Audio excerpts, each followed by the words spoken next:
Dun, dun, dun, dun, dun, dun. Tripping.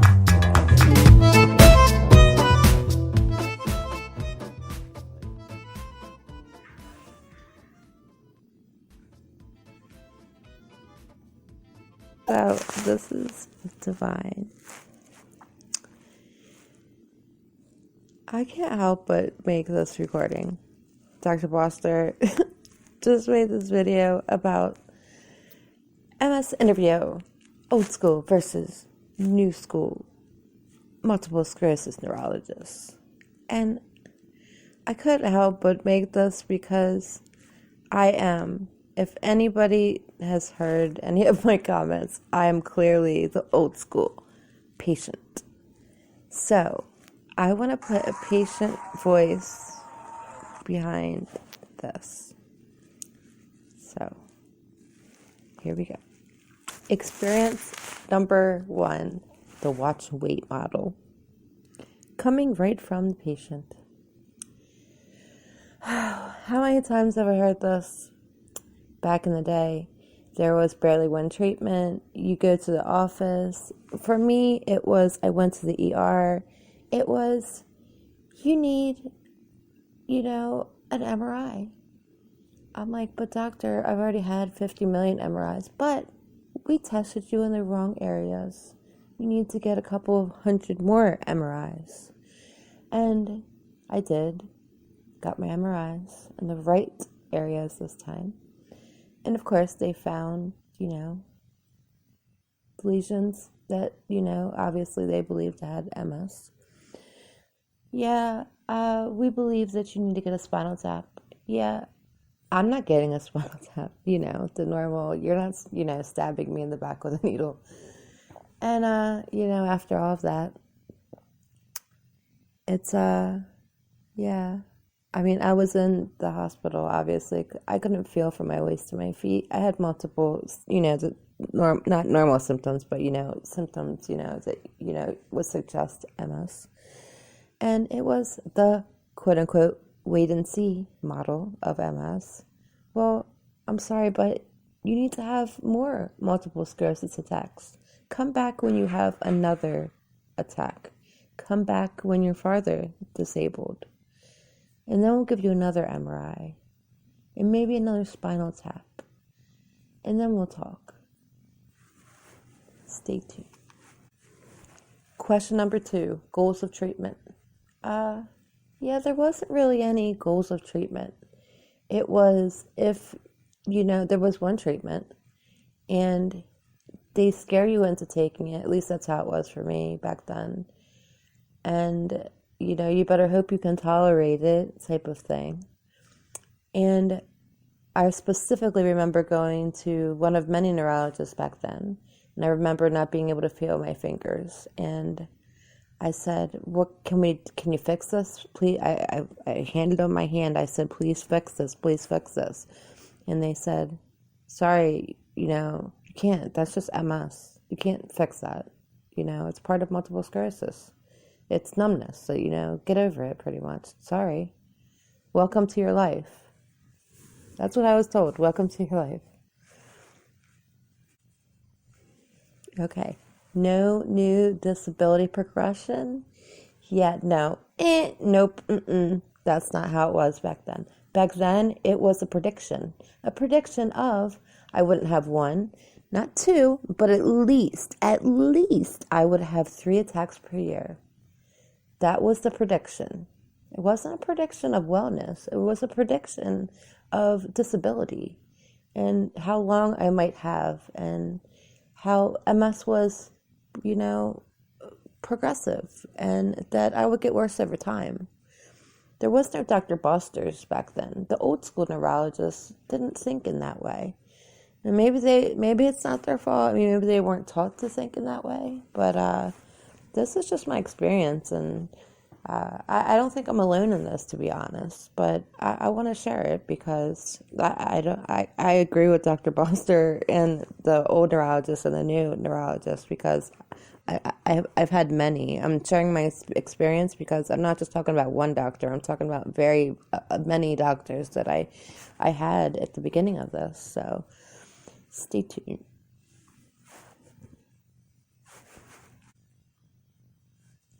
Okay, so I believe this is about question 3, maybe it's question 4. So when do we want to switch therapies? Well, at the beginning, there wasn't any. There was either 0 therapies or, for me, there was 1. And then eventually there was maybe 2, and then we finally got to 3. And, at some point there was, Tisabri. And, there was speculation. And I made a podcast or some comments and videos about this. And there was so much doctor and patient lag. Both of us lagged about this. Because that, back then it was, Tisabri could take someone that's bedridden or in a wheelchair or, very bad off. And it was said that it could make them walk again or get out of a bed. Like, that's how it was, explained. And it was reserved for those kind of patients. If you weren't that bad off, more than likely that you weren't going to get it. And more than likely your insurance probably wouldn't cover it. And they probably wouldn't do the work for you to get it. And I know for me, it was, I don't know, it was a year, maybe year and a half of me even thinking, hey, do I want to take the risk of this? Dr. Boster says it in an amazing way of, saying, hey, about the risk of this. And, maybe the benefit is greater, And back then it was like, hey, whoa, there's a brain infection. Are we giving up on our life? Like, are we at that point in disability where it's like, hey, we're risking a brain infection? But I liked how Dr. Boster explains it, because I think that we thought the risk was so great, and I think we were misinformed.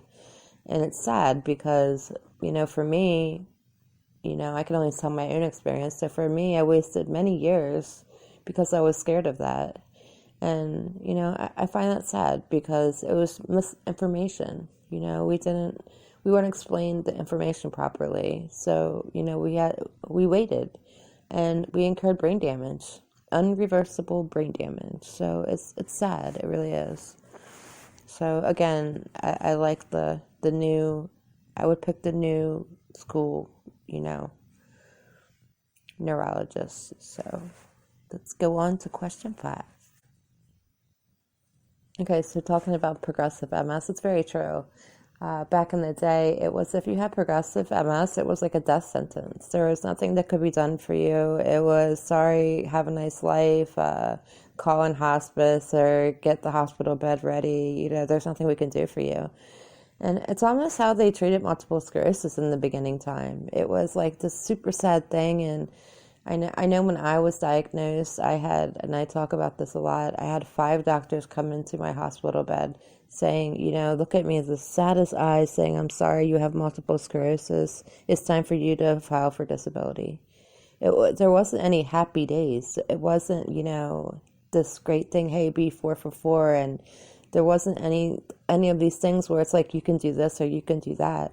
There wasn't any of that. It was, I think it's time for you to, apply for disability because you're not going to have a good life.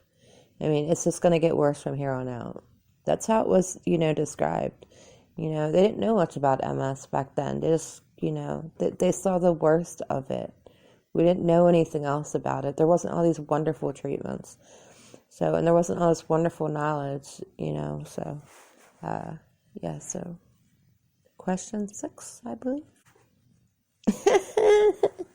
Symptom management, yeah, right.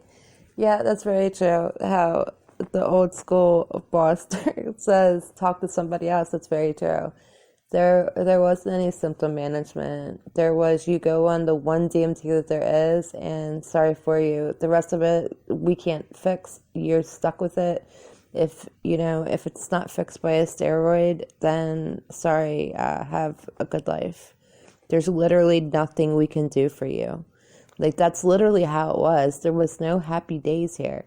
Like, it was a whole bunch of, there's nothing we can do for you. No, that's not MS. Yeah, we don't know. It doesn't cause pain. It doesn't cause fatigue. It doesn't cause this. It doesn't cause that. And, sorry. It was a bunch of sorries and sad days. I don't even know. Yeah. Next question.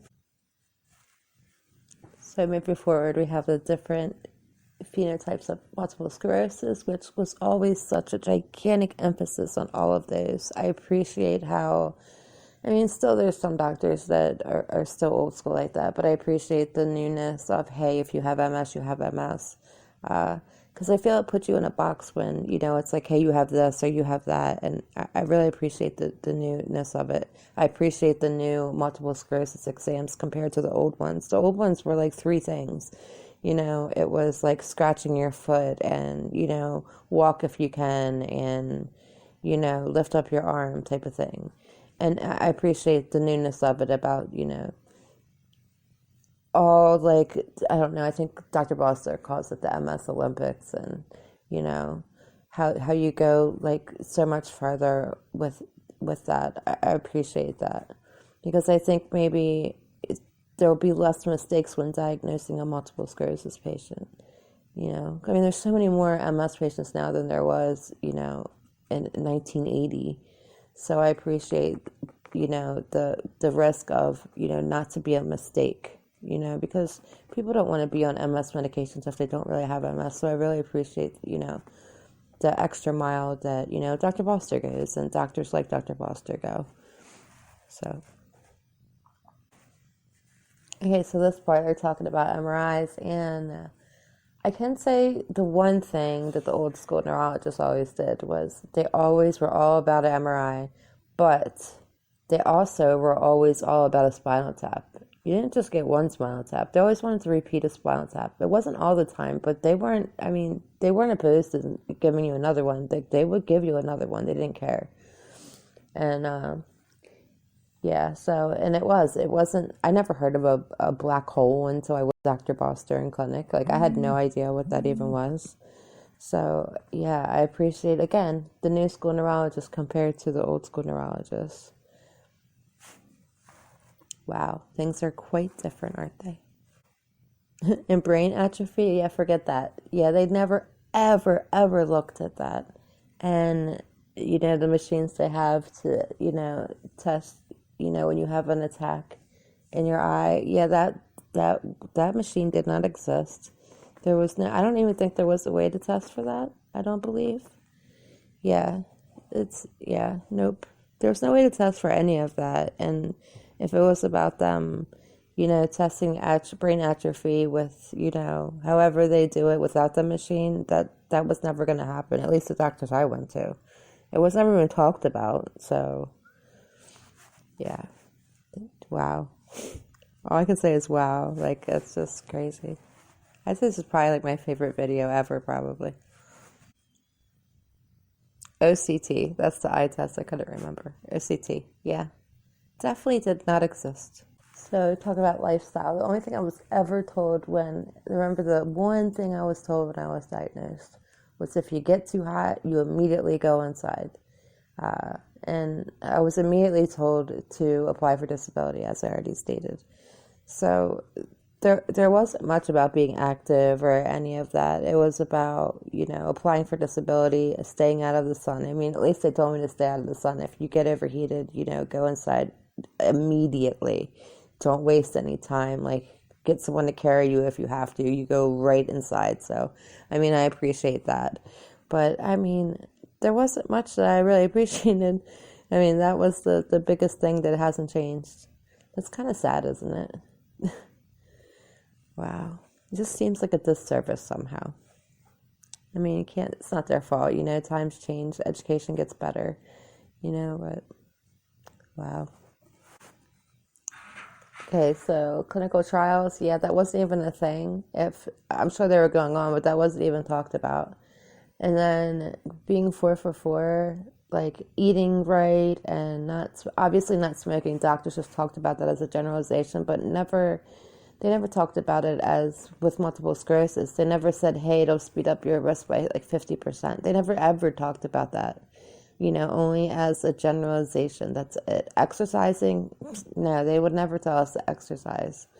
It was like, hey, you're going to be disabled, just like you said, be mindful, stay out of the sun. It was only stay out of the sun and apply for disability. That's literally how it was.